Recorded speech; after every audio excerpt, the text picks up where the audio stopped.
la conferencia de Roberto Castrillo Soto, a quien tengo el particular placer de anunciar, no solamente porque es un profundo conocedor de la arquitectura contemporánea y de tantos otros campos de la historia del arte, sino también porque es compañero de departamento, amigo desde hace tantos años y por tanto pues me place especialmente que pueda estar aquí.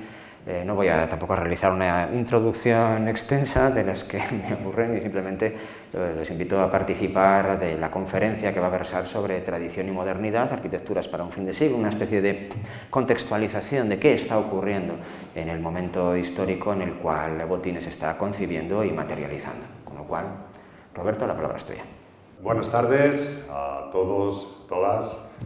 Encantado de participar en este curso. Agradezco de manera sincera a sus directores, a César García Álvarez, a Carlos Varela, haberme invitado a participar en él,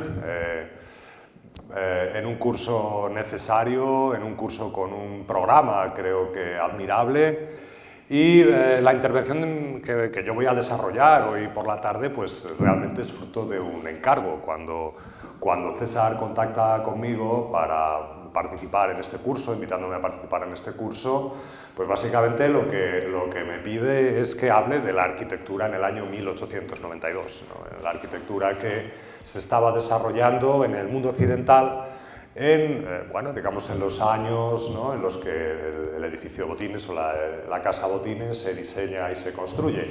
Y básicamente pues eso es de lo que vamos a hacer en estos próximos minutos. Vamos a hacer un recorrido por Europa, por Norteamérica también, durante los años 90 del siglo XIX, en el que vamos a ir recorriendo y en el que vamos a ir analizando algunas de las claves estéticas, pero también ideológicas, sociales, económicas, que realmente son las que contextualizan la arquitectura que se realiza en aquellos años, realmente, y de la que las obras de Gaudí también participan. Voy a comenzar con una pequeña introducción en torno a algunas ideas, yo creo que importantes, para situar qué son los años 90 del siglo XIX desde el punto de vista arquitectónico general, y posteriormente nos vamos a ir adentrando en algunos ejemplos, evidentemente no todos y probablemente no los mejores, pero sí los que yo he encontrado más adecuados para ilustrar esta situación de la arquitectura que, como les digo, pues se realizaba, ¿no?, en el mundo occidental en los años 90. Los años 90, la época final del siglo XIX, los años finales del siglo XIX, realmente lo que van a manifestar en el campo no solamente de la arquitectura, de las artes, de la cultura en general, pues son manifestaciones en gran medida de disyuntivas todavía por resolver, ¿no?, disyuntivas por resolver, de dudas, de contradicciones, de incertidumbres que habían estado presentes en el siglo XIX, sobre todo a partir de la implantación y el arraigo de las ideas del romanticismo, en torno a la situación de la realidad cultural de su tiempo y de cuál era el lugar que este lugar y esta situación ocupaba dentro del relato histórico. Por lo tanto, nos vamos a encontrar con un momento, el siglo XIX y especialmente los años finales del siglo, caracterizados por una diversidad, por un eclecticismo, que son un poco el resultado de un escenario político, de un escenario social, de un escenario económico, cultural, sobre el que se venían desarrollando unas transformaciones profundas, estructurales, que habían generado unas disyuntivas desde el punto de vista del pensamiento, de la técnica, de la cultura, para cuya resolución se habían venido proponiendo respuestas multiformes, en muchas ocasiones contradictorias, a veces antagónicas, en cualquier caso soluciones que permitieran de alguna manera asumir, encauzar también esas incertidumbres generadas por estos cambios estructurales. Cambios estructurales que procedían en gran medida del impacto que la revolución científica, la revolución técnica, la revolución industrial habían generado para afectar de una manera integral a todos los modelos de organización social del mundo occidental y, por supuesto, también a sus formas de expresión cultural. El liberalismo político y económico creciente a lo largo de todo el siglo XIX en el mundo occidental, primero probablemente en el mundo anglosajón, después extendiéndose a los países mediterráneos, se fue superponiendo todavía sobre un sustrato heredado de las estructuras del antiguo régimen, todavía no superado completamente, y irá afectando a todos los ámbitos de la realidad, ¿no? En un proceso generador de transformaciones traumáticas en ocasiones en las relaciones sociales que surgieron de la implantación de los medios de producción industrial. La burguesía, nueva clase social, propietaria y beneficiaria de esos medios de producción industrial, comenzó en el siglo XIX a hacer valer su posición social privilegiada. No es que la burguesía nazca en el siglo XIX, pero sí en el siglo XIX adquirió lo que Marx denominaría la conciencia de clase, ¿no? Haciendo valer su posición social privilegiada en el nuevo orden social, en conflicto y contradicción todavía con las estructuras heredadas y también en el terreno artístico, en conflicto y contradicción con los gustos predominantes.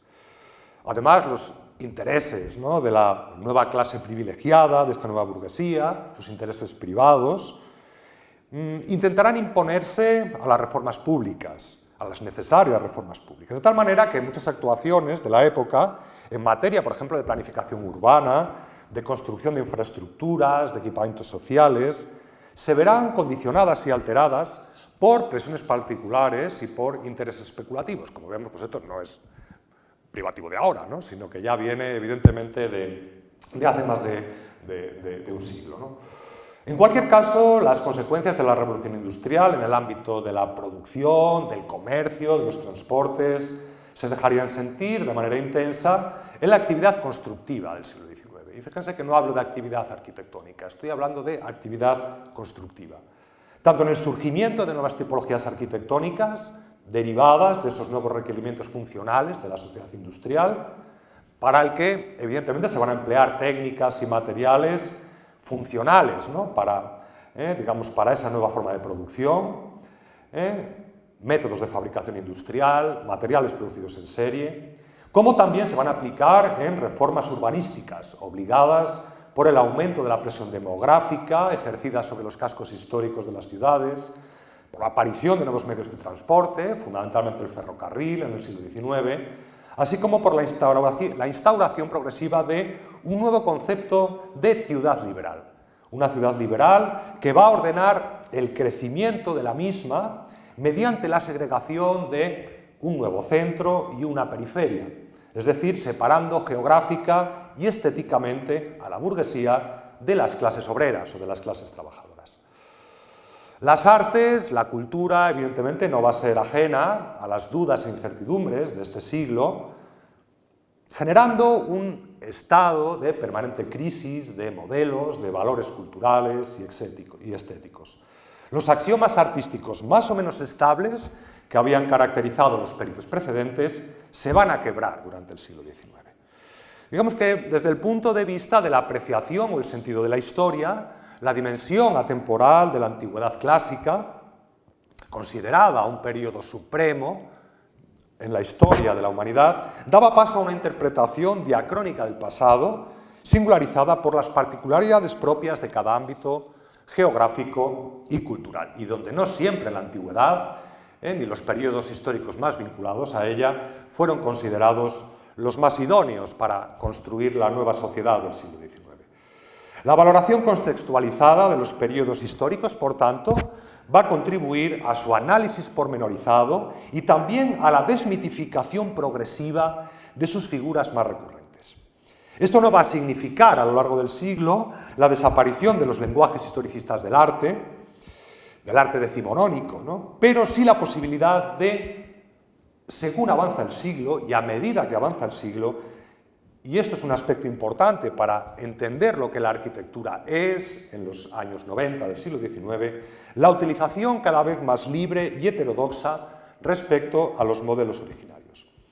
En los últimos años del siglo XIX, la producción artística y arquitectónica va a dar muestras de una gran originalidad e inventiva a la hora de combinar diferentes lenguajes extraídos del gran repertorio formal de los estilos históricos.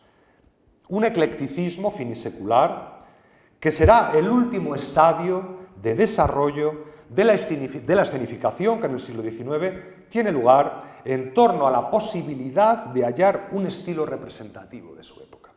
Este es un concepto clave para entender el sentido de toda la arquitectura del siglo XIX. La búsqueda del estilo perdido, la búsqueda del sentido unitario de la arquitectura, ¿no? Una obsesión que estuvo presente en el pensamiento tanto de los arquitectos, podríamos denominar, más románticamente conservadores, como de aquellos más positivistas, como un Eugène Viollet-le-Duc, para el que el estilo seguirá siendo, a pesar de su pensamiento proclive, un poco a las nuevas soluciones y técnicas de la sociedad industrial, el estilo siguió siendo considerado un concepto fundamental para hacer avanzar la arquitectura del presente.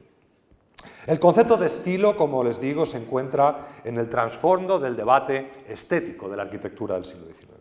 Un término que durante el siglo fue adquiriendo una significación trascendental, que traspasa o que traspasó su identificación con un repertorio formal y se adentraba en el territorio de la expresión visual de los valores integrales de una determinada sociedad, una nación o una filosofía cultural. Los síntomas de la indefinición artística, de hecho, ¿no?, del siglo XIX, son detectados y definidos por los teóricos, sobre todo por los teóricos de la arquitectura del siglo, son situados en la incapacidad de la arquitectura del siglo XIX para generar un estilo representativamente válido. Esto, como antes les comentaba, derivó en un uso libre que los eclecticismos harán de los lenguajes estilísticos históricos y que vendría a constatar, en definitiva, la desaparición definitiva de cualquier criterio normativo homogéneo o universalmente aceptado, convirtiendo a la historia de las formas artísticas en un repertorio inagotable de códigos visuales puesto a disposición de los artistas y empleados según las circunstancias concretas de cada proyecto. El modernismo, el Art Nouveau, surgido a partir de los años 80, 90 del siglo XIX, movimiento cultural desarrollado también, ¿no?, hasta la Primera Guerra Mundial, podríamos afirmar, propondrá finalmente una liberación expresiva del lenguaje del arte al margen de las formas historicistas, exponiendo, como veremos brevemente después, alternativas inspiradas en un mundo organicista y simbólico, ajeno a los repertorios deudores de las imágenes del pasado. Por tanto, el arte, la arquitectura del siglo XIX se debatirá entre la tradición y la modernidad, sin definir con precisión cuáles son los límites de cada uno de estos términos. La recurrencia a los lenguajes históricos puede ser interpretada como una reacción a los productos derivados de la industrialización, pero también como estrategia de relectura puesta al servicio de una regeneración cultural de la sociedad, legitimada mediante una operación de recuperación de los signos estéticos que habrían configurado su identidad cultural a lo largo del tiempo. La modernidad podía presentarse bajo la forma de un eclecticismo que renuncia a los estilemas característicos de las posiciones más nacionalistas para sumarse a un discurso estético cosmopolita. También a través de un Art Nouveau, también a través de un modernismo que se presentaba como la expresión cultural moderna y alternativa de una burguesía que deseaba desprenderse de los gustos heredados del sistema estamental, pero sin abandonar su posicionamiento privilegiado al lado de una élite burguesa a la que sirve de imagen. El siglo XIX se debate, en definitiva, entre el proteccionismo de lo vernáculo y el aperturismo cosmopolita, entre la desconfianza en los cambios provocados por la revolución industrial y la conciencia despertada acerca de la necesidad de incorporarlos progresivamente a los nuevos discursos, entre los anhelos de una unidad de estilo y la constatación definitiva de su pérdida y el consiguiente inicio de una época de libertad y dispersión. Según fue avanzando el siglo, irá aumentando la presencia y la influencia social, económica y artística de los productos industriales. Este era un hecho imparable y constatable. El debate sobre el estilo también se va a alimentar de los interrogantes y el escepticismo estético que suscitaban las nuevas tipologías tecnológicas. Aún así, el protagonismo que irán adquiriendo será imparable y su grado de sofisticación será directamente proporcional al desarrollo económico y al poder industrial de un territorio. El liberalismo económico y la economía de mercado convertirán la supremacía tecnológica y la capacidad productiva en los factores determinantes para la modernización de un país. En general, la evolución del siglo, por lo tanto, nos presenta un progreso de progresiva relativización de los criterios historicistas maximalistas que habían predominado durante el periodo romántico, hacia posturas cada vez más heterodoxas, eclécticas, a medida que transcurrían las décadas, dispuestas a integrar con total naturalidad en un mismo diseño elementos estilísticos de diversa procedencia histórica. En todo caso, incluso aquellos proyectos en los que el espíritu historicista pudiera parecer más arqueológico o más literal, toda arquitectura decimonónica de estilo, toda arquitectura decimonónica bellas artes o beaux-arts, como denominarán en Francia, puede considerarse o debe considerarse ecléctica, bien por el intento de construir un modelo arquetípico o bien por los condicionantes, ¿no?, ineludibles del contexto en el que se generaba la obra. Asimismo, bajo la diversidad estilística, bajo el eclecticismo subyace un orden común, un orden ecléctico, un orden historicista, una codificación interna del sistema ecléctico, de la heterogeneidad, que conllevaba la aplicación de estilos históricos, de códigos visuales o de lenguajes en función de su adecuación a cada tipología arquitectónica y según los significados éticos o iconográficos asociados a cada uno de los proyectos.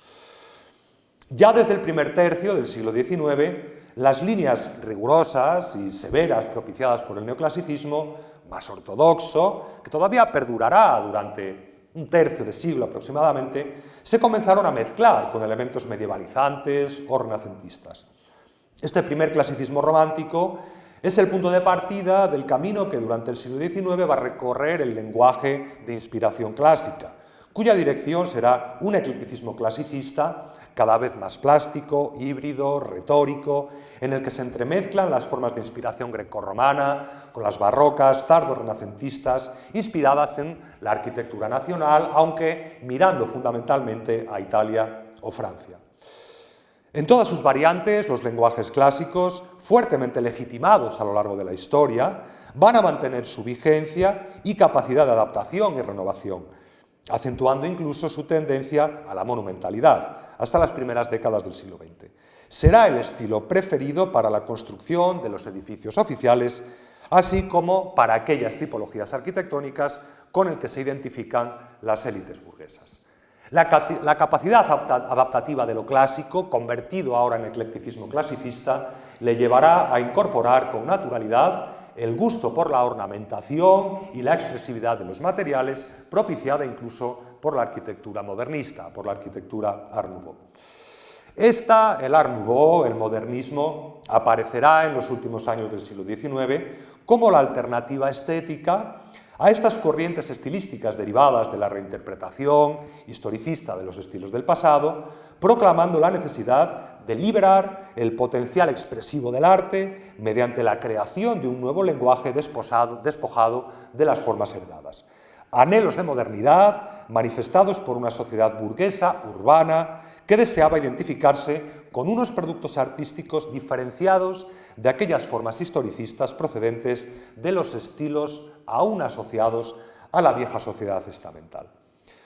Los nuevos lenguajes aspiraban a convertir a las artes en estímulos visuales, generadores de una experiencia estética integral, capaces de activar el potencial sensorial subjetivo, adormecido por la reiteración figurativa de los lenguajes artísticos históricos. Las artes se fusionaban, desdibujaban sus límites genéricos y componían una sinfonía expresiva y vitalista de la existencia. Pero también aquí reside el límite de muchas de las propuestas modernistas. Lo hablábamos ahora, a la hora de la comida. Las estructuras sociales y políticas no se cuestionan. Es la expresión icónica, modernizada, del éxito económico de la burguesía. La revolución apuntaba a la esfera estética, no al marco ideológico en el que ésta se desenvolvía. Las artes modernistas encontrarán sus lugares privilegiados allí donde la burguesía deseaba mostrarse públicamente. Por último, comentar cómo las profundas transformaciones provocadas por la revolución industrial en las formas de producción y organización social, así como en el desarrollo de los nuevos medios de comunicación y transporte, el ferrocarril, como antes decía especialmente, originaron asimismo a lo largo del siglo la aparición de nuevas tipologías arquitectónicas y el desarrollo de tecnologías innovadoras aplicadas al campo de la construcción. La arquitectura industrial se fue forjando al margen de los esquemas sancionados por la historia y legitimados por las instituciones académicas. Se trataba de una arquitectura extraña, anómala, que surgía de procedimientos técnicos asociados a la revolución industrial y se dirigía a la satisfacción de las necesidades primarias. Funcionalidad, economía y rapidez constructivas serían las directrices que guiarían a una nueva arquitectura, a una nueva construcción. Los arquitectos del siglo XIX negaban, ¿no?, la condición arquitectónica de la arquitectura del hierro, ¿no?, a la que reducían un poco a la categoría de construcción, a la categoría de ingeniería, ¿no?, como un término altamente peyorativo, ¿no?, diseñada desde el conocimiento científico y técnico de la disciplina de la ingeniería. La arquitectura del hierro, en cualquier caso, causó una conmoción profunda en la estética y un intenso debate acerca del valor artístico de sus productos.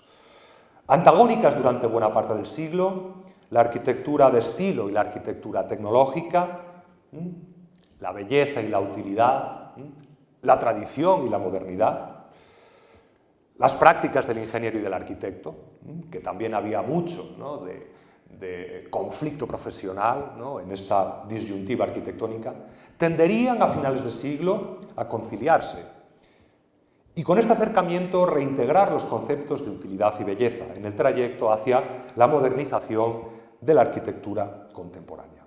Vamos a ver en esta conferencia, de hecho en esta breve intervención a continuación, creo que algunas precisamente tipologías arquitectónicas surgidas en el propio siglo XIX, vinculadas con la sociedad del siglo XIX y sus necesidades, en las que precisamente se hace patente y visible mejor que en ninguna otra esta reconciliación, como son las estaciones de ferrocarril y los pabellones de exposición.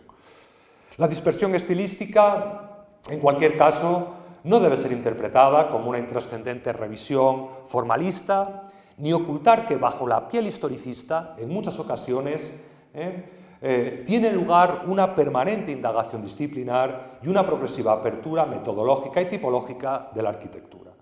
Asimismo, el debate entre los estilos, del historicismo al Art Nouveau, y también el debate entre los lenguajes artísticos y la industria, definían un sentir confuso y heterogéneo de una sociedad cambiante y todavía dubitativa en el siglo XIX acerca de los resortes simbólicos y de los signos estéticos que debían representarla.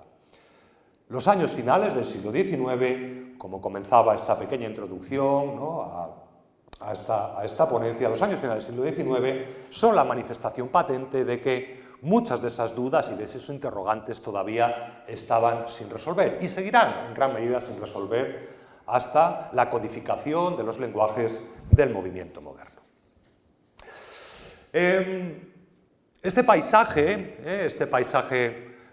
arquitectónico, cultural, social y económico del siglo XIX va a dar lugar, durante la década de los finales de los años 80 y años 90, yo creo que a toda una serie de ejemplos, a toda una serie de proyectos arquitectónicos y urbanos repartidos, ¿no?, a lo largo de toda Europa, también de Norteamérica y de Latinoamérica, de los que he traído algunas muestras en las que vamos a, yo creo que, poder comprobar y recorrer algunas manifestaciones en las que yo voy a intentar mostrar cómo la arquitectura del hierro, el eclecticismo clasicista, los historicismos decimonónicos, el primer Art Nouveau, el primer modernismo, se encuentran, conviven, se solapan, se contradicen a finales del siglo XIX y veremos al final cómo, dentro de todo este paisaje enfrentado, de estas dudas irresolubles todavía a finales de siglo, van a aparecer algunas vías, algunas tendencias, algunas soluciones, a veces más modestas,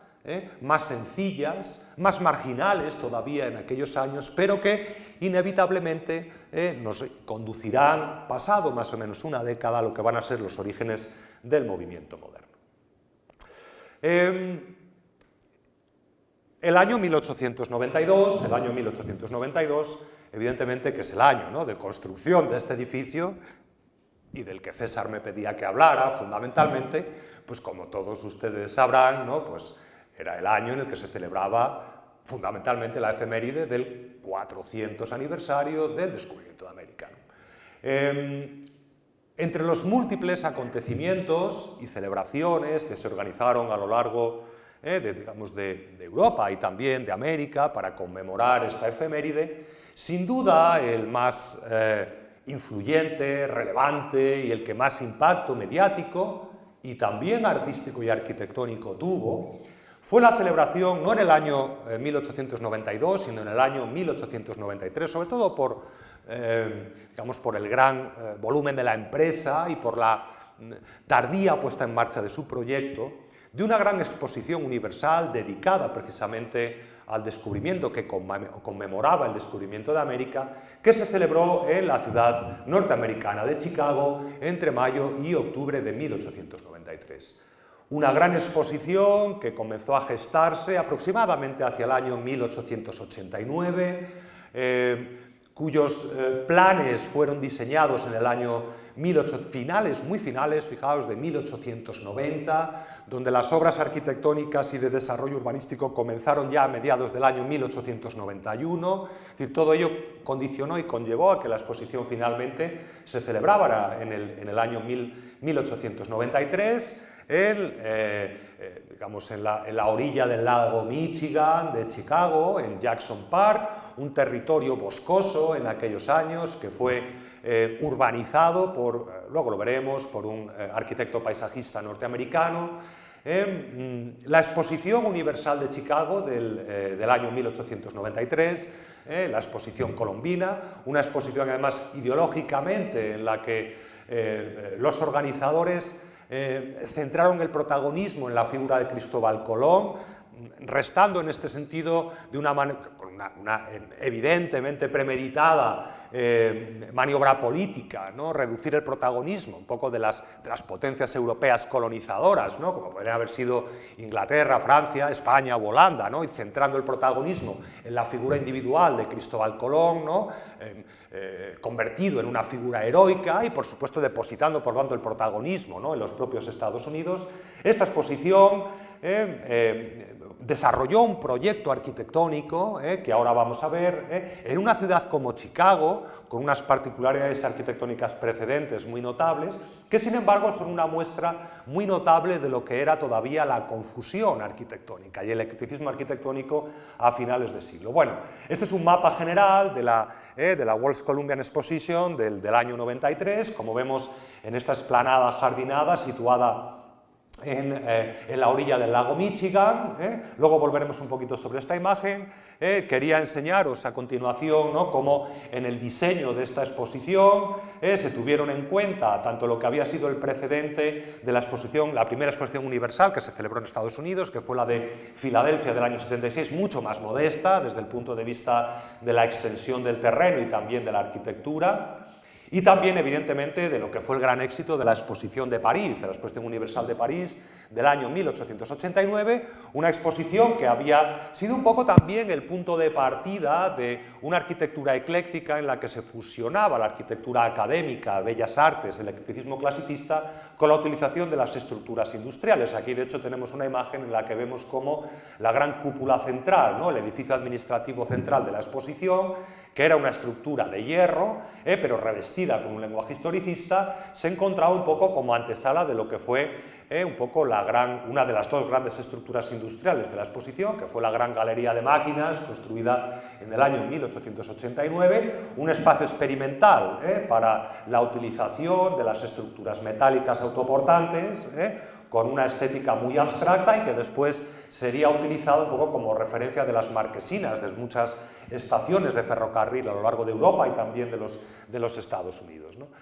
Una galería de máquinas que luego sería reutilizada en la Exposición Universal del año 1900, posteriormente demolida, ¿no?, en el año 1910 a causa del deterioro, ¿no?, el óxido que se había provocado en gran parte de sus estructuras. También, ¿no?, la Torre Eiffel, ¿no?, como monumento, ¿no? Sobre todo la Torre Eiffel tiene yo creo que un valor simbólico aparte, ¿no?, un poco de ser, digamos, un gran hito desde el punto de vista constructivo y puramente tecnológico. La Torre Eiffel, yo creo que con ella, no solamente Eiffel, ¿no?, sino su estudio de ingeniería, ¿no?, su estudio de arquitectura, que realmente fue casi más responsable que el propio Gustave Eiffel, ¿no?, en el diseño de la propia torre. Él casi sería más el inspirador que realmente el diseñador de la torre. La Torre Eiffel realmente tuvo el valor en el año 1889 de ser, a pesar, ¿no?, un poco de que en la memoria constructiva es verdad que se aportaban algunas argumentaciones de carácter funcional, era la primera estructura de hierro que no servía para nada, ¿no? Es decir, era un monumento. Es decir, era en cierto modo una construcción que venía a alterar o venía a provocar o venía a contradecir las acusaciones, ¿no?, un poco el prejuicio de que la arquitectura del hierro carecía en cierto modo de caracteres simbólicos, ¿no?, y de que estaba pensada únicamente para satisfacer necesidades primarias o utilitarias, ¿no? Lo que se planteaba con esta torre era la posibilidad de que mediante los nuevos productos de la revolución industrial se pudieran desarrollar imágenes o iconos que tuvieran un valor estrictamente estético, estrictamente simbólico. Bueno, el gran éxito en cualquier caso de la Exposición Universal del año 89 de París sirvió en cierto modo de inspiración para los arquitectos que en el año 91 a finales de los años 90 fueron comisionados para el diseño de la World's Columbian Exposition, en concreto pues un arquitecto paisajista y dos arquitectos de los que fueron los directores de arquitectura, de los que luego hablaremos. Como veis aquí en este plano, situada en la orilla del lago Michigan, la exposición se diseñaba en torno a una gran dársena, digamos a una gran laguna que penetraba en el terreno de manera perpendicular al lago Michigan, sobre la cual se iban poniendo los edificios principales, que después giraba 90 grados hacia el norte hasta desembocar en una isla artificial, ¿no?, que vemos ahí en la parte superior derecha de la imagen. Esta es la zona principal de la exposición, donde se situaban los pabellones principales, y al norte de esa laguna, como veis, aparecen otros edificios de menores dimensiones, que eran los pabellones particulares tanto de los países invitados, también España. España acudió, de hecho, con un pabellón que era una réplica más o menos de la Lonja de Valencia. También España participó con una réplica del monasterio de la Rábida, ¿no?, un poco pues para conmemorar pues la partida de Cristóbal Colón, y también había unos pabellones, luego veremos alguno, dedicados a los estados federales, ¿no?, de los Estados Unidos. Bien, los arquitectos encargados de la dirección arquitectónica de la Exposición Universal de Chicago del año 93 fueron John Root y Daniel Burham, dos arquitectos neoyorquinos que, primero John Root, aunque John Root fue el planificador general de la exposición, aunque Root fallece a principios del año 1891, de tal manera que a partir de entonces es el neoyorquino Daniel Burham. Estos dos arquitectos tenían un estudio de arquitectura en Chicago, que ya habían abierto en el año 73. Luego hablaremos un poco de lo que era Chicago, desde el punto de vista, digamos, de su tradición arquitectónica moderna. Eran dos arquitectos de mucho éxito en el Chicago de la época, son seleccionados, como os digo, por el comité organizador para dirigir las operaciones de arquitectura. A principios del año 91 muere John Root, Daniel Burham se hace cargo de la dirección artística del proyecto. Lo que hace Daniel Burham es encargar cada uno de los pabellones a arquitectos que trabajaban en Chicago en aquella época, ¿no? Como iban tan justos de tiempo, no se pudo ni hacer concurso para cada uno de los pabellones, ¿no? Se asignaron a dedo, ¿no? Es decir, lo que hizo Daniel Burham fue asignar a arquitectos de su confianza el diseño directo de uno de los pabellones. Alguno lo diseñó, también él mismo, de tal manera que las obras pudieran avanzar con rapidez sin tener que responder a muchos trámites administrativos, ¿no? Lo interesante, como veis aquí tenemos la dársena principal, ¿no?, ese estanque principal, con la estatua simbólica de Columbia, como veis que recibía al visitante tras pasar un peristilo que ahora veremos, y desembocaba en esta gran avenida, ¿no?, acuática, flanqueada a la derecha por el pabellón de las manufacturas, a la izquierda por el pabellón de agricultura, con el pabellón administrativo de frente. Aquí tenemos otra imagen desde el punto de vista opuesto, con ese gran peristilo de acceso a cuyos lados se situaban el casino y el auditorio. Fijaos lo que estamos viendo en esta imagen del año 1893, en un país como Estados Unidos, que identificamos, ¿no?, con una modernidad, ¿no?, casi podríamos decir antieuropea, ¿no?, digamos en los años finales de los años 90, en una ciudad como Chicago, protagonizada por una arquitectura prerracionalista, ¿no?, vinculada con el mundo industrial, pero que en el año 1893, cuando tiene que desarrollar un acontecimiento de gran raigambre simbólica internacional, se decide optar por un lenguaje ecléctico clasicista, ¿no?, por un lenguaje ecléctico clasicista, es decir, un lenguaje arraigado en la tradición cultural europea y, por lo tanto, una estética legitimada y sancionada históricamente, ¿no? Como eso es una arquitectura, ya lo vamos a ver, un tanto contradictoria, ¿no?, en cualquier caso, ¿no? Monumentalidad, monocromía, vinculación sólida, ¿no?, desde el punto de vista estético con las tradiciones académicas occidentales. Esto es lo que se diseña para la Exposición Universal de 1893 en Jackson Park, ¿no?, en el Chicago de la época. Bueno, aquí tenéis algunos ejemplos de algunos pabellones, el pabellón de manufacturas, el de agricultura, el pabellón de la pesca, como veis, con una estética un tanto más bizantina, ¿no?, digamos, dentro de este eclecticismo, ¿verdad?, tan habitual de la arquitectura de la época, o el pabellón del invernadero, ¿no?, el pabellón de horticultura que tenéis en la imagen inferior derecha de la imagen. Bueno, de todo este conjunto, que fue denominado en su tiempo la Gran Ciudad Blanca, lo único que sobrevive en la actualidad, ¿no?, sobrevive evidentemente, sobrevive la isla artificial que se diseña, y lo único que sobrevive este edificio, que era el Pabellón de Bellas Artes, hoy es el Museo de Ciencia, Industria y Tecnología de Chicago, diseñado por el propio Daniel Burham y Charles Atwood, que fue el arquitecto que sustituyó a John Root a su fallecimiento. Un pabellón, como veis, igualmente, ¿no?, inspirado en el lenguaje clásico. Y como antes os comentaba, esta arquitectura que enlazaba directamente con el eclecticismo clasicista europeo, sin embargo, bajo esta piel historicista, lo que se ocultaban eran este tipo de estructuras, ¿no?, es decir, estructuras construidas fundamentalmente con hierro y con acero, es decir, edificios tecnológicamente sofisticados, funcionalistas, higiénicos, de planta libre, donde los protagonistas principales son las columnas y los tirantes de hierro y de acero, que permiten un uso versátil de la planta, completamente liberado de los ejes y de los axiomas del clasicismo arquitectónico, ¿no?, desde el punto de vista de la proyección en planta, pero sin embargo este seguía siendo el claro protagonista de la imagen, un poco del envoltorio, ¿no?, del simbolismo estético externo del edificio. Es decir, nos encontramos, por lo tanto, como todavía a finales del siglo XIX, repito, en un país, ¿no?, al otro lado del Atlántico, y esto no solamente sucede en Estados Unidos, también sucede en Canadá, también en Latinoamérica, países al otro lado del Atlántico, países jóvenes en muchos casos, y que sin embargo todavía heredan de Europa, del pensamiento estético europeo, digamos, un cierto sentido tabú, un cierto carácter, digamos, todavía casi dubitativo, un cierto sentido acomplejado a la hora de manifestar públicamente la estética de la arquitectura industrial, ¿no?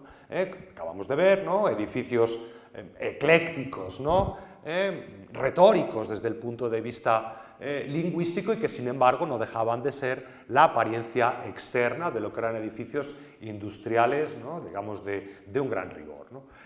Al lado de estas edificaciones, también en la exposición se encontraban los pabellones de los estados norteamericanos, ¿no? Y aquí sí que encontramos algunas soluciones arquitectónicas con las que conectaremos al final de esta conferencia, ¿no?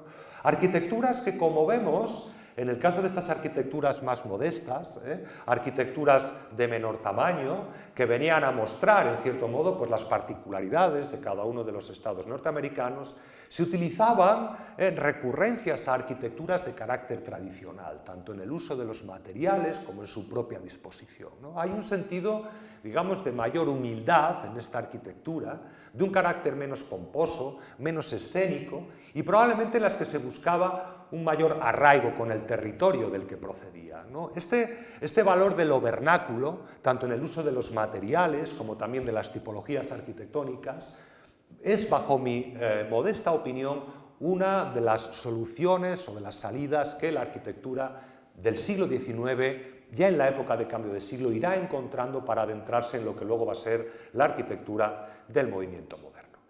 Dentro de la exposición de Chicago del año 93 había una sola anomalía arquitectónica, un solo edificio que se salía, digamos, de toda esta homogeneidad estética, ¿no? Del eclecticismo clasicista que caracterizaba toda la exposición, y era el pabellón dedicado a los transportes. El pabellón de transportes que Daniel Burhan, o para el que Daniel Burhan contrató digamos, a dos arquitectos que constituían una de las firmas o de las sociedades arquitectónicas, digamos, de mayor prestigio, ¿no? Y probablemente Daniel Burhan por eso, ¿no? Se ve un poco obligado, ¿no? Digamos, porque ni entre ellos existía buena sintonía personal y, desde luego, desde el punto de vista estético, están en las antípodas, ¿no?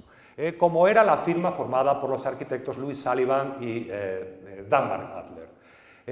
Sullivan y Adler, dos de los máximos exponentes de lo que era la Escuela de Chicago, la Escuela de Arquitectura Moderna de Chicago, pioneros en el uso de las estructuras de acero y hormigón, de la arquitectura en altura, del rascacielos, de la planta libre, del edificio de oficinas, utilizando unos conceptos arquitectónicos que renegaban, en el caso de Sullivan, además de una manera virulenta de lo que era la tradición académica e historicista europea, y a ellos les encarga Daniel Burhan la construcción de este pabellón. Claro, el resultado es que este pabellón es absolutamente anómalo dentro de lo que fue el proyecto de la exposición del año 93. Un pabellón que carecía de esa raigambre historicista en el lenguaje, con una utilización mucho más abstracta de los elementos decorativos, con un uso, ¿no? Digamos, podríamos decir discreto, pero altamente expresivo del cromatismo, de la expresividad de los materiales, ¿no? Digamos, también un carácter muy vernáculo de las estructuras arquitectónicas,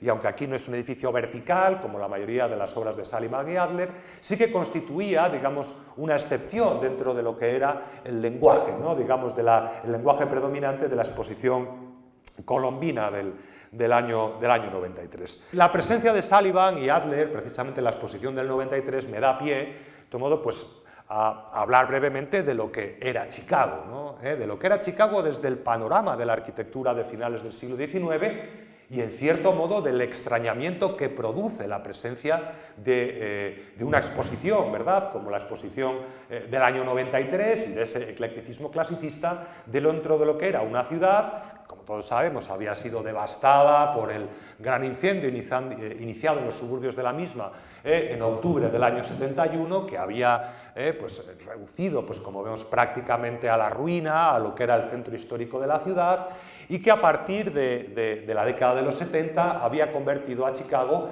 en un verdadero terreno abierto para la nueva arquitectura, ¿no? Es decir, evidentemente las élites económicas y sociales de la ciudad, también con el apoyo evidentemente del gobierno federal, iniciaron una campaña de ordenación urbana y de construcción extraordinaria que requería edificios funcionales, no excesivamente costosos desde el punto de vista económico, de rapidez constructiva, y para el cual las soluciones aportadas por los materiales tecnológicos e industriales resultaba absolutamente fundamental, ¿no? De hecho, pues Sullivan y Adler, como todos sabemos, pues serán esta firma de arquitectónica responsables de algunos edificios paradigmáticos, ¿no?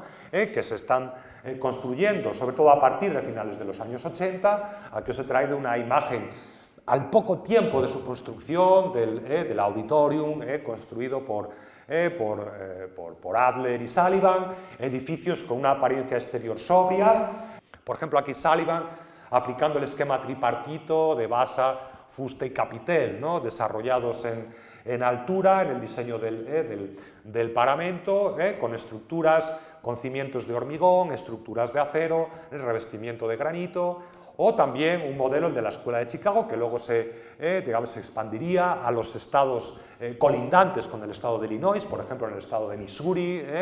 Aquí tenéis pues, un edificio que de hecho Sullivan y Adler diseñan en el año 90-91 en la ciudad de San Luis. Es un edificio para la Asociación de Cerveceros, ¿no?, de la ciudad, un poco un edificio de oficinas, ¿no?, y también de taller de distribución, de espacio de distribución para las cervecerías locales, un edificio con una estructura de acero, revestido con un ladrillo y adornado, como vemos, por unos antepechos en terracota, ¿no?, es decir, el uso de formas orgánicas, florales, con un carácter plano y bidimensional, que vimos también en la central de transportes de la exposición del 93, y que era pues digamos una manera, en cierto modo, del propio Sullivan de renunciar a lo que eran los lenguajes historicistas tradicionales, ¿no? Diros que por eso resulta muy significativo que en una ciudad un poco paradigmática de la modernidad arquitectónica como es Chicago, cuando se tiene que desarrollar un evento expositivo que tiene una repercusión internacional y con el que se intenta mostrar una imagen de nobleza, de prestigio de la propia ciudad, no se recurre a esta arquitectura. ¿De acuerdo? Se sigue recurriendo, como si de un tabú se tratara, a una arquitectura inspirada en lo que eran las tradiciones arquitectónicas europeas, ¿no? Bueno, de hecho, resulta significativo como Ruth y Daniel Burham es una firma de arquitectos que también venía trabajando con las nuevas tecnologías y con los nuevos materiales vinculados a la estética de la llamada Escuela de Chicago. Es decir, Burham y Ruth son arquitectos cuya obra principal no está desarrollada en ese estilo ecléctico clasicista, sino que es una estética muy vinculada a lo que es el estilo sobrio, moderno, racionalista de la Escuela de Chicago. Vemos aquí también, ¿no?, un poco el carácter versátil y adaptativo de los propios arquitectos, ¿no?, que manejan un tipo u otro del lenguaje en función del sentido y el significado del proyecto. Bueno, aquí tenemos, de hecho, he escogido esta obra porque es una obra que se construye de manera simultánea a la construcción de la exposición del año 92. Es el año en el que Ruth ya había fallecido, pero habían dejado ya escrito el proyecto, se construye, se levanta el templo masónico de Chicago, ¿no? En su momento era el edificio más alto de la ciudad, un edificio que respondía a esos parámetros, a esas pautas racionalistas del rascacielos de la Escuela de Chicago. Bueno, pues estos mismos arquitectos son los que están diseñando paralelamente la estética ecléctica clasicista de la exposición colombina del año 93. Bueno, Daniel Burham luego es muy conocido porque sería el diseñador con un carácter más expresionista de este llamado edificio plancha, ¿no?, el Flatiron Building de Nueva York ya a principios del siglo XX, ¿no?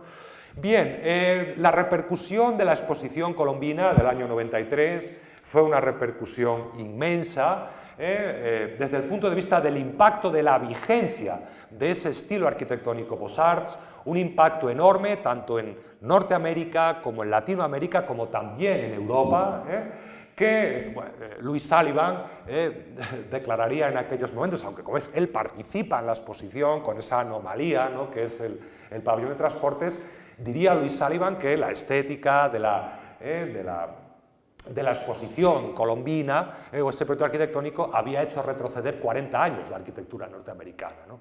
Digamos, por la actualización de la vigencia de las posiciones eclécticas en los años ya 90 del siglo XIX. No sé si 40 años, pero desde luego sí que hizo que la vigencia del eclecticismo monumental, del clasicismo, se mantuviera por lo menos vigente hasta la Primera Guerra Mundial, indudablemente, ¿no?, tanto en Estados Unidos como en América, ¿no?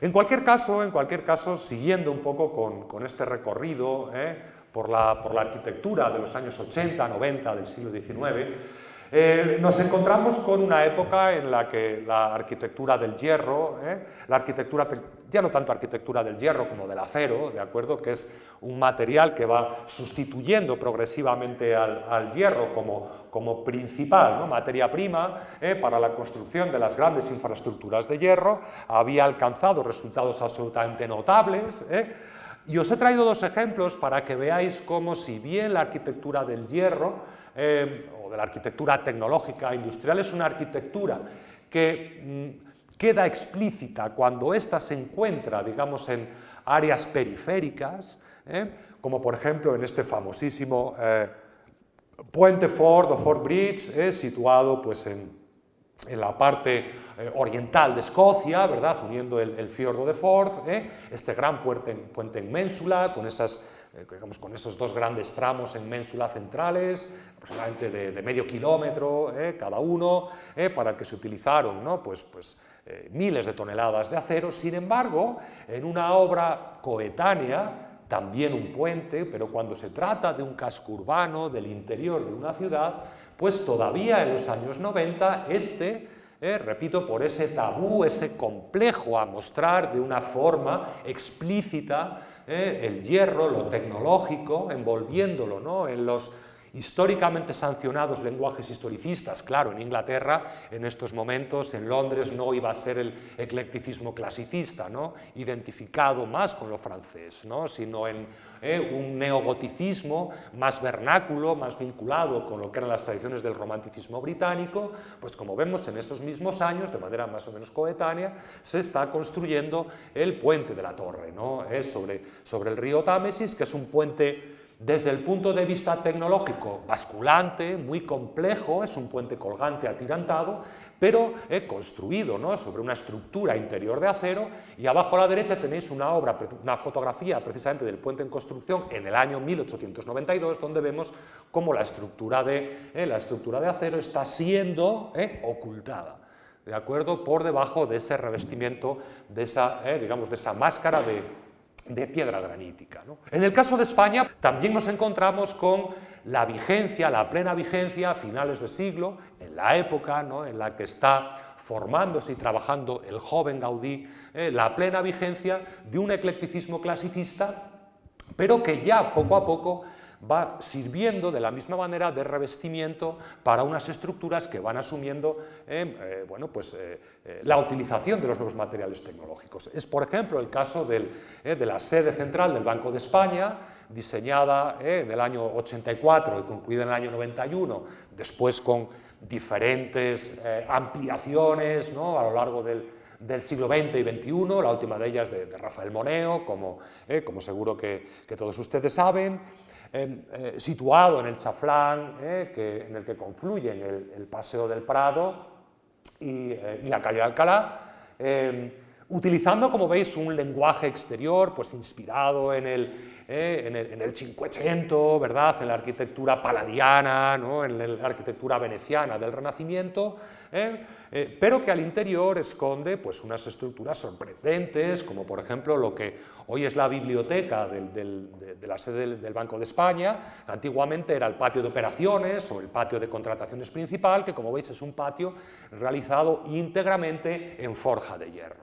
¿De acuerdo? De hecho, el edificio del Banco de España es un edificio construido íntegramente sobre una estructura de hierro, y eso permite la apertura de grandes ventanales y de ese carácter tan transparente que tiene el edificio en su aspecto exterior, ¿no?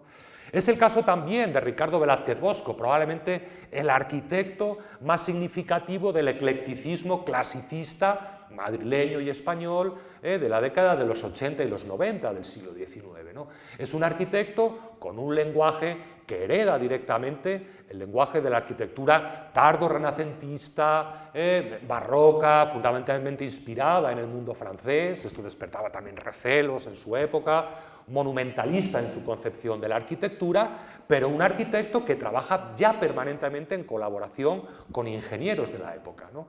Aquí tenéis, de hecho, la sede de la Escuela de Ingenieros de Minas, ¿no? Fijaos que bajo este aspecto, ¿no?, palaciego afrancesado, pues esconde un patio que es una estructura, como veis, cerrada, cristalada, con columnas de forja de hierro y toda esa estructura atirantada de la claraboya del edificio, ¿no? Incluso, digamos, en el mayor ejemplo de lo que sería el monumentalismo clasicista de la arquitectura española de los años 90 del siglo XIX, que es el antiguo Ministerio de Fomento, ¿no?, el actual Ministerio de Agricultura, situado en la plaza de Atocha, frente a la estación de Atocha, que ahora veremos, Ricardo Velázquez Bosco no solamente va a utilizar las cubiertas de hierro y cristal para los patios interiores, sino también la aplicación del cromatismo a la arquitectura, la aplicación del ladrillo, la combinación del ladrillo, la piedra, la terracota, el mosaico, el azulejo, es decir, una recuperación de una plasticidad en la arquitectura que nos habla de cómo ese monumentalismo clasicista es capaz de adaptarse, de ir integrando, de ir acaparando, de ir absorbiendo y de ir sobreviviendo, en cualquier caso siempre, al paso del tiempo y a la evolución de la propia arquitectura, ¿no? Trabajando en colaboración, además, Ricardo Velázquez Bosco, con el que era probablemente el ingeniero de caminos y erudito y sabio más relevante, ¿no?, del Madrid de su tiempo y de la España de su tiempo, que fue Alberto de Palacio, ¿no?, este verdadero renovador, ¿no?, revolucionario de la construcción ingenieril, que en esos mismos años, de hecho concluida, ¿no?, en el año 1892, diseña la que va a ser la estación más grande de la Europa de la época, ¿no?, que es la estación de Atocha, bueno, pues un poco como resultado del crecimiento del número de viajeros de la línea Madrid-Alicante, digamos en aquellos años, que todavía poseía pues una parada de andenes pues, de los años 50, incapaz de absorber el tráfico de pasajeros, de tal manera que en el año 88 presenta Alberto de Palacio un gran proyecto, ya utilizando un carenado con acero laminado, inspirado, no directamente, pero sí parcialmente en lo que había sido la galería de máquinas, ¿no?, de la exposición del 89,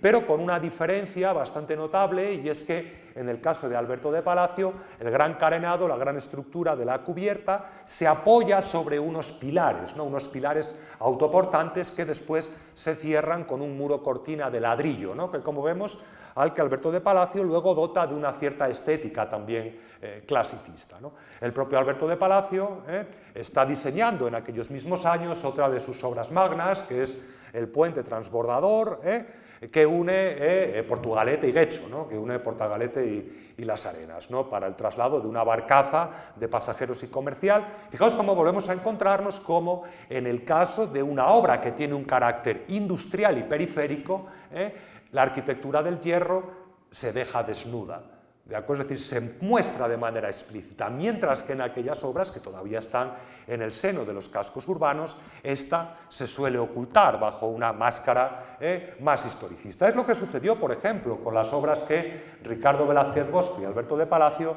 diseñaron para las exposiciones que tuvieron lugar en el Parque del Retiro en los años 80, la exposición de Minas, para el que diseña el Palacio de Minas que tenéis en la parte superior, hoy denominado Palacio de Velázquez, y para la exposición de Filipinas, el Invernadero, que es el que tenéis en la parte inferior, el Palacio de Cristal, dos edificios pensados por Ricardo Velázquez Bosco, pero diseñados por Alberto de Palacio. ¿De acuerdo? Es decir, son edificios en los que se constata la fusión, la necesidad, ¿no?, y el necesario encuentro, en definitiva, entre la arquitectura y la ingeniería, ¿no?, entre la estética y la construcción. Bien, en este panorama aparece el Art Nouveau, ¿de acuerdo? En este panorama de colisión, ¿no?, de enfrentamiento durante décadas, ¿no?, entre la arquitectura de estilo, ¿no?, y la arquitectura tecnológica, surge el Art Nouveau, ¿no? El Art Nouveau, que surge, digamos, por varios motivos, ¿no?, o es el resultado, la desembocadura de varios procesos, ¿no?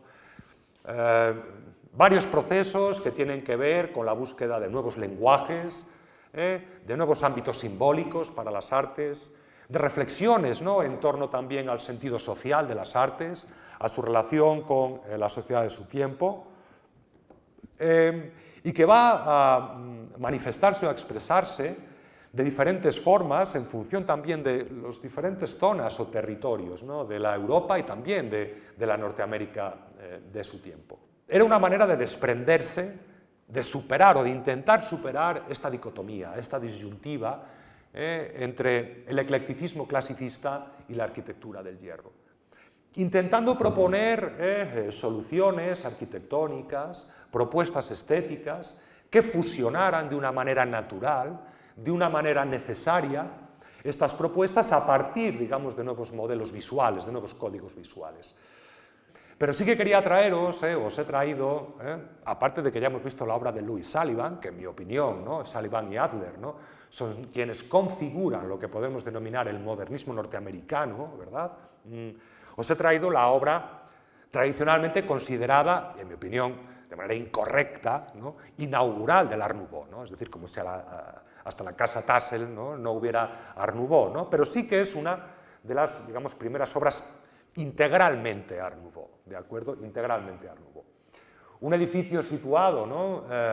En una estrecha manzana, digamos, del barrio burgués de Bruselas, y donde Víctor Horta, aparte, ¿no? Digamos, de desarrollar un lenguaje organicista, unitario, como veis, ¿no? Basado en el uso de la línea ondulante, floral, orgánica, continua, yo creo que realiza dos elementos fundamentales, ¿no? Desde el punto de vista de la renovación estructural de la arquitectura. El primero de ellos tiene que ver con la uniformización lumínica del edificio, ¿no? Es decir, lo que hace Víctor Horta es sacrificar, ¿no? La centralidad, ¿no? De algunas estancias del edificio para situar en él un gran pozo de luz acristalado, ¿no? De tal manera que ese pozo de luz inunda de luz todas las dependencias aledañas, ¿no? Si alguna vez tenéis ocasión de ir a la Casa Tassel, lo podréis comprobar, ¿no? Es decir, lo que hace Víctor Horta es generar un pozo de luz que conecta todas las alturas del edificio en el centro, de tal manera que todas las estancias del edificio quedan iluminadas de una manera más o menos homogénea, ¿no? Y en segundo lugar, lo que creo que es más interesante todavía es que elimina la distinción entre estructura y decoración. La distinción entre estructura y decoración. Es decir,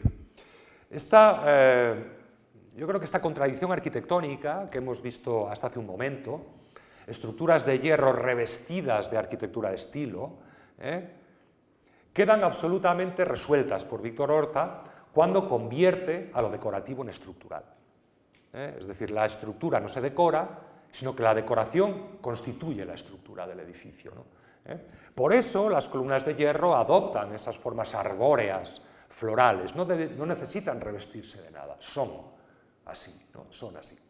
Y se despliegan multidireccionalmente en todo el edificio, tanto por las zonas estructurales como por las zonas de revestimiento. ¿De acuerdo? Creo que este es uno de los grandes aciertos de Víctor Horta y que desde luego está en la base de ese sentido de obra de arte total o de obra de arte integral a la que aspira la arquitectura Art Nouveau.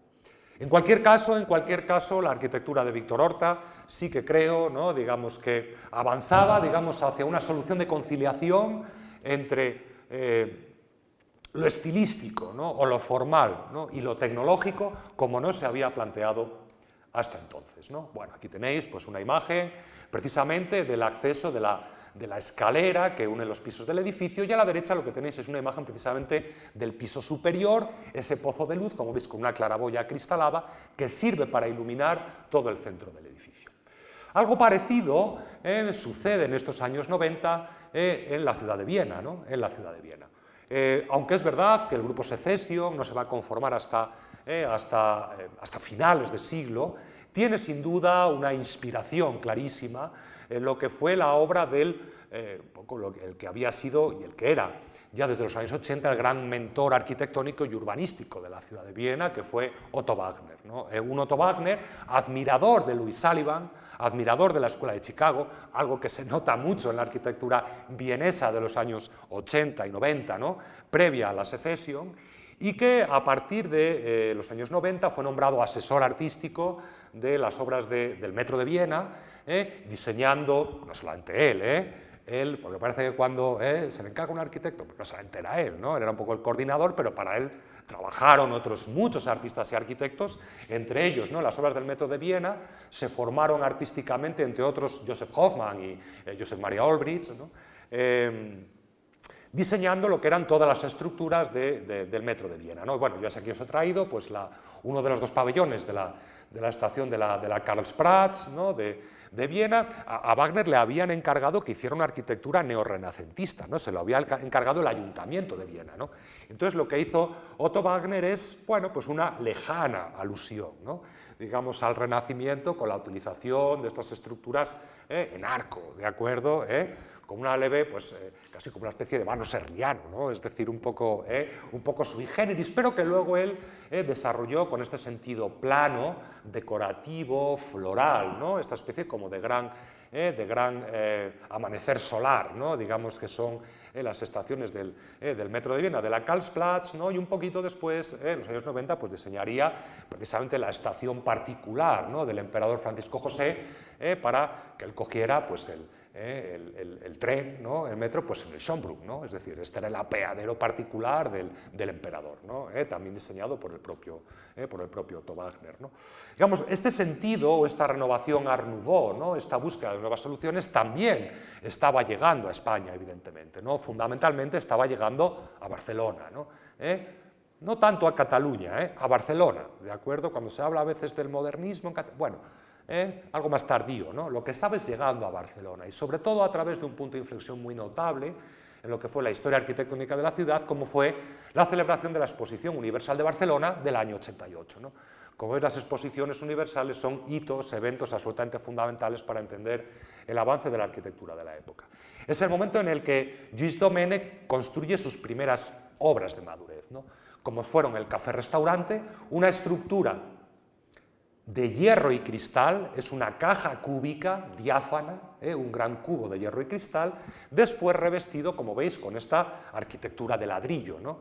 Una arquitectura de ladrillo que, por cierto, estaba muy de moda en la España de la época, ¿no? Solamente en Barcelona, también en Madrid. El ladrillo es barato, además confiere una plasticidad a la arquitectura, es muy versátil desde el punto de vista decorativo, y en cierto modo está a medio camino entre lo artesanal y lo industrial, ¿no? Por eso les gustaba también a los arquitectos del Arts and Crafts británico, ¿no? Y a John Ruskin, ¿no? Le encantaba el ladrillo, ¿no? ¿Por qué? Porque es un material que tiene que ver con el barro, que tiene que ver con la tierra, que tiene que ver con la manualidad, ¿no? Pero al mismo tiempo se produce rápidamente, ¿no? Se produce en serie, es muy barato, ¿no? Y ornamentalmente pues es muy apañado, ¿no? El ladrillo, ¿verdad? Es decir, con él se pueden diseñar y delinear hileras, ¿no? Y desde luego toda una serie de concatenaciones decorativas, ¿no? Pues de gran validez, ¿no? Y también diseñó pues, el Hotel Internacional, ¿no? Demolido nada más acabar la exposición, era una estructura provisional, ¿no? Con un lenguaje, como vemos aquí, algo más ecléctico, ¿no? Es decir, no tan sobrio como el que acabamos de ver, ¿no? También en aquellos años, ¿no? Joan Martorell y Lluís Domènech i Montaner estaban construyendo el Seminario Mayor de Comillas, ¿no? También como una ruptura, ¿no? De lo que era el lenguaje historicista más convencional, ¿no? Adentrando lo que era el neomedievalismo en una expresividad modernista, ¿no? Cromática y un poco alejada de lo que eran las posturas más literales del neomedievalismo, ¿no? El edificio fue diseñado por Joan Martorell y posteriormente rediseñado, reformulado, modificado a partir del año 89 hasta su inauguración en el año 92, también en el año 92, por Lluís Domènech i Montaner, ¿no? Bien, estoy llegando ya al final de esta intervención y quería mostraros algunos ejemplos de arquitecturas del año 90, arquitecturas del año 90 vinculadas con algunas que ya hemos visto hasta ahora. De hecho, este es un edificio que yo creo que se puede poner en relación con el café-restaurante, ¿no? de la Exposición Universal de Barcelona del año 88. Arquitecturas que seguían intentando superar, ¿no? Ya no solamente reconciliar las contradicciones arquitectónicas, ¿no? del siglo XIX, como era el eclecticismo, ¿no? O ese eclecticismo superpuesto a la arquitectura del hierro, ¿no? Sino superarlas, ¿no? De la misma manera que lo intentaba superar el modernismo o el Art Nouveau, ¿no? Una es una arquitectura que tiende, ¿no? Digamos, hacia lo racional, hacia la desnudez, ¿no? Es decir, hacia la eliminación de lo superfluo, donde las referencias a lo historicista se van convirtiendo en, como diría Walter Benjamin, ¿no? En lejanas, ¿no? Referencias, ¿no? Prácticamente invisibles, ¿no? Donde los espacios diáfanos, las estructuras acristaladas, ¿no? Van ganando terreno. Es el caso, por ejemplo, de la Bolsa de Ámsterdam, ¿no? edificio que se viene considerando un poco pionero o precedente directo de la arquitectura del movimiento moderno, ¿no? O por ejemplo, de una manera más modesta, más vernácula, en el mundo anglosajón, volvemos un poco a aquellos pabellones de los estados federales que veíamos en la exposición del año 93. El movimiento Arts and Crafts británico, ¿no?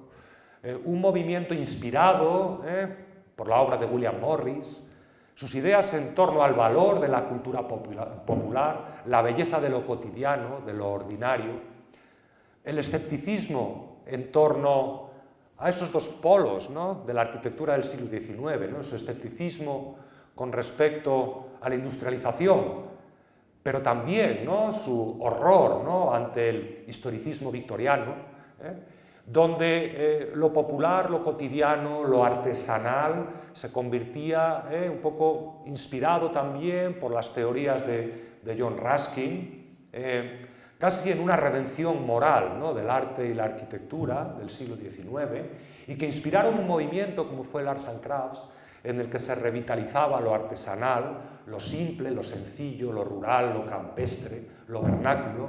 Ahora que estamos, ¿no?, y que la posmodernidad, ¿no?, vuelve a incidir, ¿no?, en torno a conceptos, ¿no?, como es la nueva ruralidad, ¿no?, es decir, y algunos tópicos, ¿no?, que vienen ahora instaurándose, ¿no?, en el lenguaje verbal y estético de la posmodernidad, pues ya el Arts and Crafts, ¿no?, comenzó a mirar, ¿no?, con un sentido, yo diría que incluso con ciertas similitudes con la moralidad en torno al paisaje rural, ¿no?, que en España estaba haciendo, por ejemplo, la generación del 98, ¿no?, en el ámbito de la literatura y del pensamiento en aquellos años, y donde comienzan a aparecer un tipo de arquitecturas inspiradas en la arquitectura tradicional, donde se utilizan elementos que después serán retomados por el movimiento moderno, la asimetría, la planta libre, el no sometimiento a unos proyectos jerárquicos, a un orden, a una preferencia, a una preeminencia de unas partes centrales sobre otras secundarias,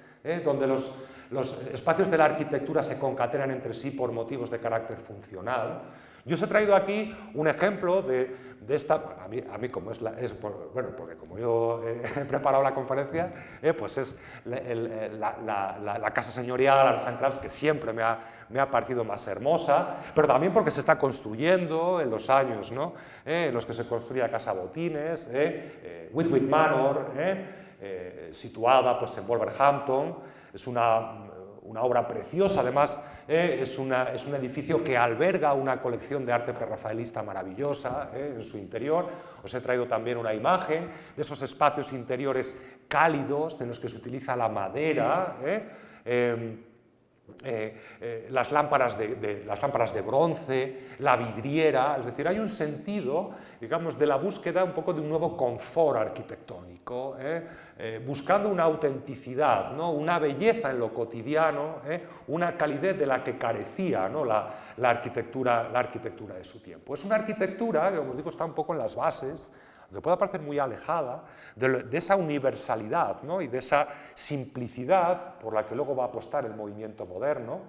Aquí tenéis una imagen, como os digo, de una sala, de hecho de la sala principal, del salón principal de Whitwick Manor, y que está un poco en la base de la aparición, ¿no?, de la primera arquitectura vinculada al movimiento moderno, ¿no?